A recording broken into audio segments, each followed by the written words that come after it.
Hey guys, this is Smith & Wesson 19-4 in 357 mag. So this gun was left out in the field. I think the guy lost it and then found it. So anyway, you can see the grips got wet. They kind of shrunk a bit. There's some water damage on there, and we got little bits of rust that's just creeping through everywhere. So even on the sight, the hammer, the trigger, a little bit there, and on the top, quite a bit there. Anyway, I'm going to pull it apart. Start off by cooking everything and just carding it, and then see and take it from there. I don't know if there's much can be done about that. Maybe I can polish it out, and same there. And maybe it needs to get just bead blasted on the top. We'll tape it off, bead blast that out. I don't know. We're gonna see. We're gonna see as we go. Got the grips off. Got the side plate screws out. Slacked off the mainspring.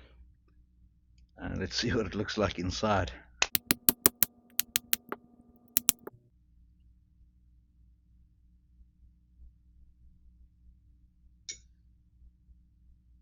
Definitely you can see moisture got in there. The safety bar.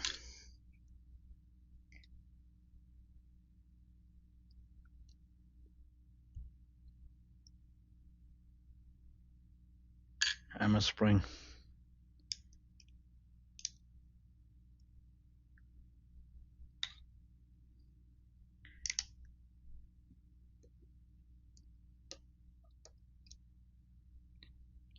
Hammer.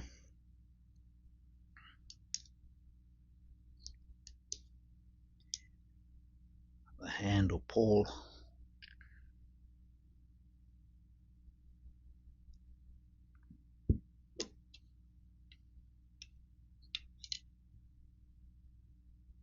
Cylinder. Crane. I'm going to get the trigger return spring out. Smith tool.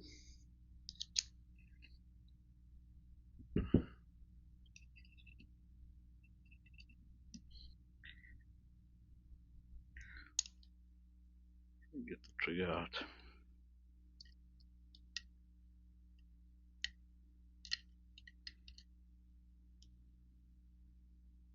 Look at that. Bloody Smith tool bit me on the finger.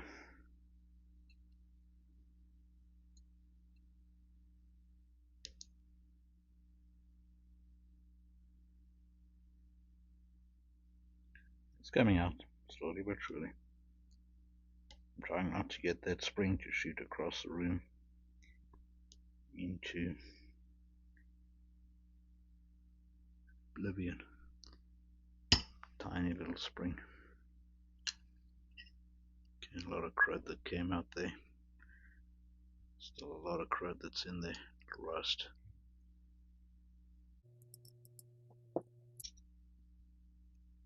So this is not a screw, it's a stud. And then you got a cap that holds the cylinder release in. Get this out. You got to push back on it and try not to lose that teeny little spring in the back there.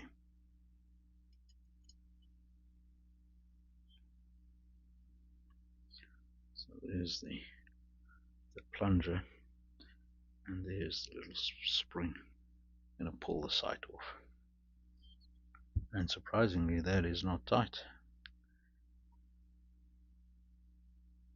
Also rusted.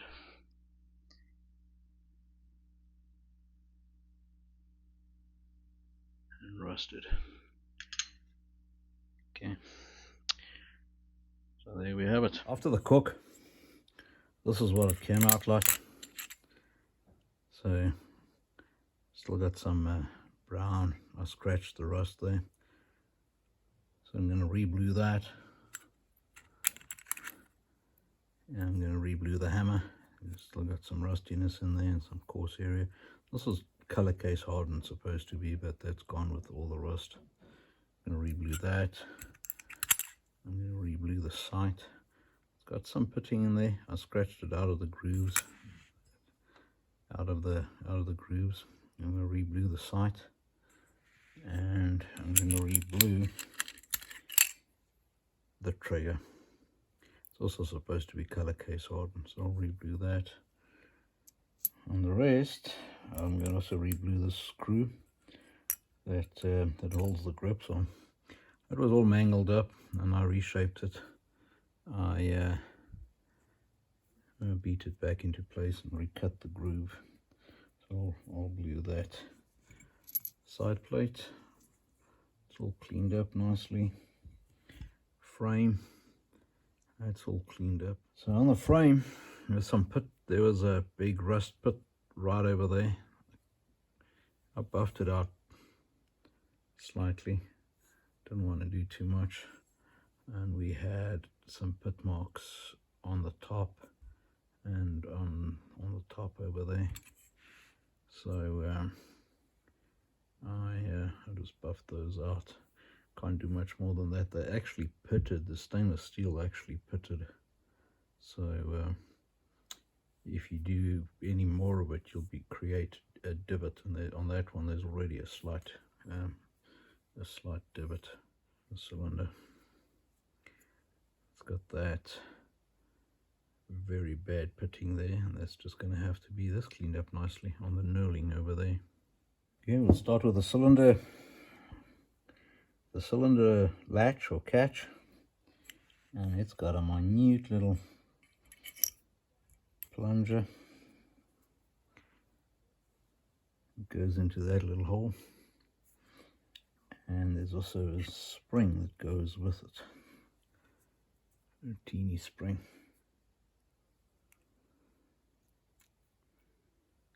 Spring in.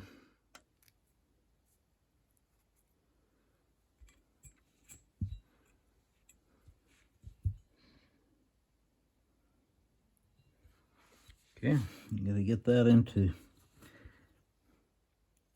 that hole there, that part, and control the plunger so it doesn't shoot the little spring across the room.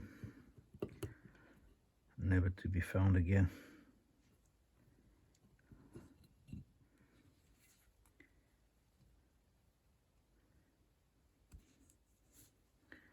Sticking on that little ledge over there. Got the plunger in, and it's hanging up on the ledge. So gotta get, there you go.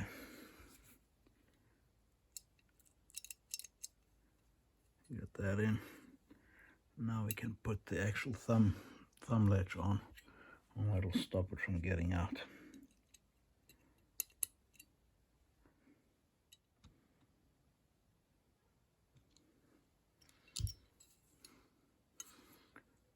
There you go.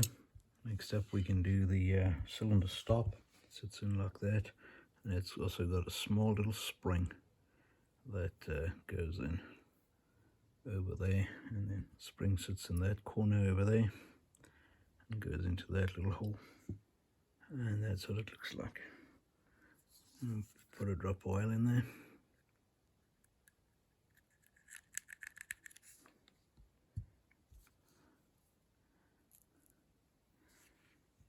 The spring in.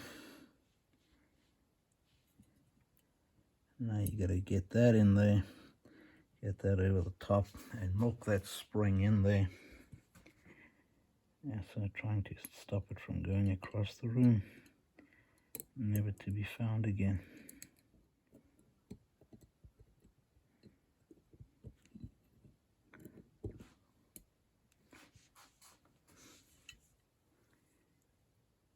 So it's in the corner, it's not in its place yet, so as I push it home it's going to click in.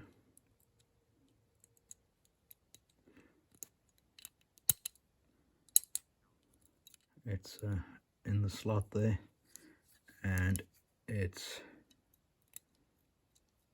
the trigger pulls it down while rotating the cylinder, and then it clicks into the one of those notches.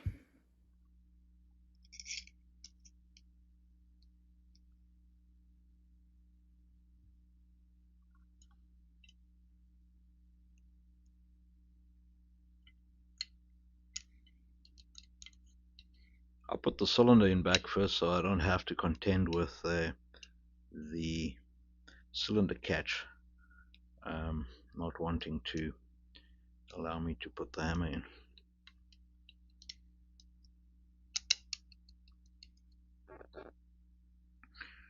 If the cylinder's out, the catch is forward, and then you battle with the hammer. Next up is the trigger.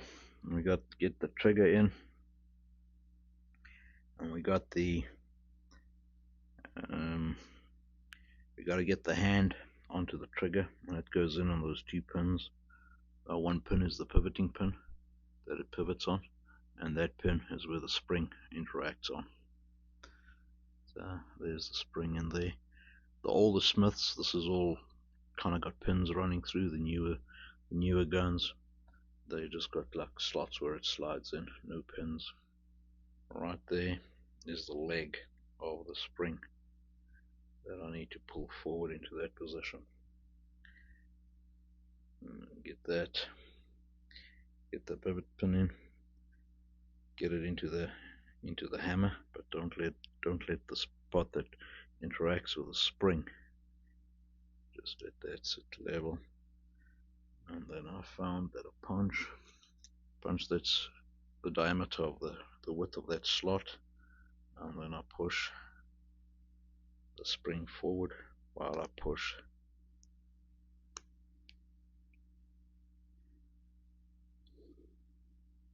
Okay, there you go. So all I do is you got to push that spring forward and then get that pin behind the spring so that you got spring action on it like that. Okay, and then the hammer goes in. That's the strut where the return spring interacts on. So push that up, pull that back, and get it onto the hammer access pin.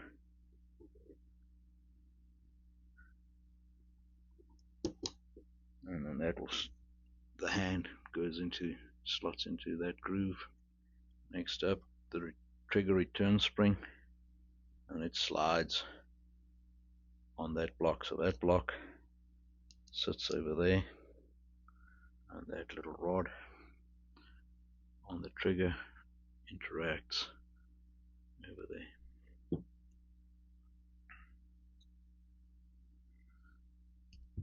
So these are not difficult to get in, but I've been bitten so many times by these because you kind of hold there and push this way.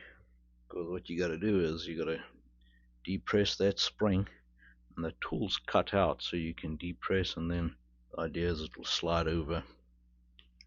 It will slide over that pin. Then you got to push down, push forward and down. Don't let it slide off. And that went in crazy easy. So then you pull the trigger, that point of the trigger over there. It pulls down on the cylinder stop. The hand pushes up on the star on the cylinder, rotating the cylinder. That clicks past and shoots back up on that little spring, and it's waiting for one of those cutouts to line up with it, and it will click in there like it just did, and then that will push the whole thing back. Hammer is up next. So the hammer spring hooks in on that there, and it slides into that slot, and that's where you tension it. So what I found is if you got this kind of halfway up, the trigger kind of halfway in, it does make it easier to kind of get it in there. Otherwise the firing pin's fighting the frame.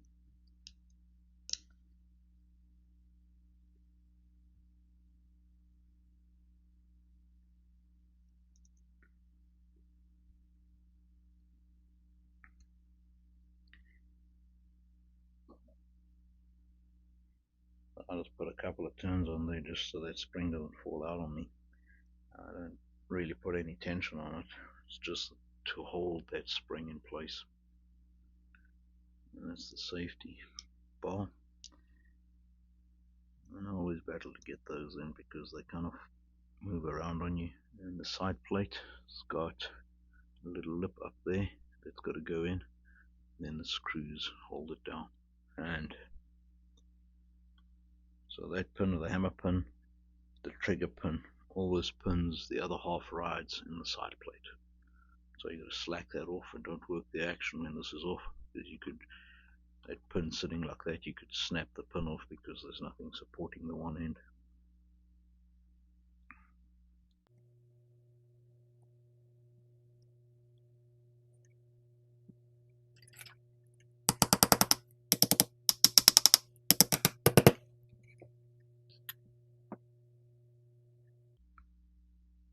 The screw of the flathead, that goes there. And normally if the gun hasn't been apart before, I'll try and mark the screws as to where they go in. On the new guns there's not really a problem with that because the new guns have got a spring-loaded plunger on the one screw, and that one goes there. These, on the older guns, these two screws are theoretically the same.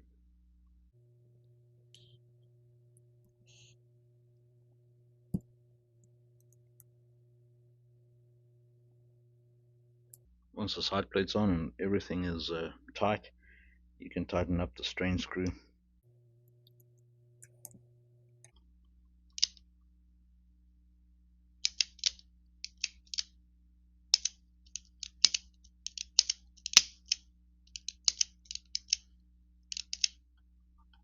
So the grips are far from perfect, but they are a ton better than they were, and we can always replace those with a different set at a later stage, if he so wishes.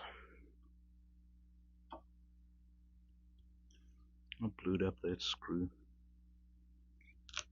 It was slightly mangled.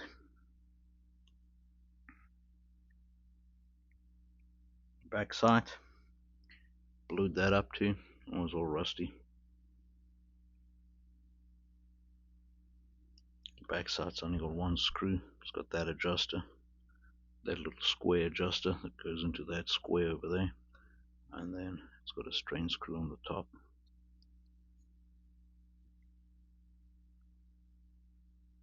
Also glued up the little screw that holds the sight in.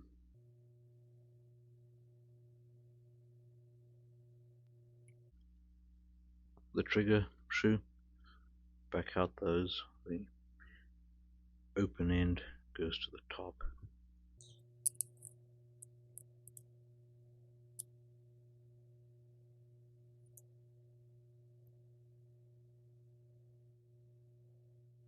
There you go, guys.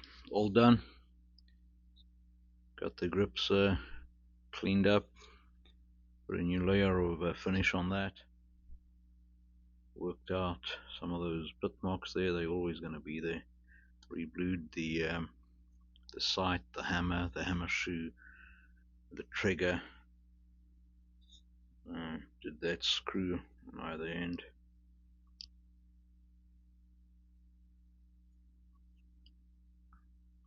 Yeah, hope you enjoyed that resurrection of a lost and found. Stay safe, we talk again. Cheers.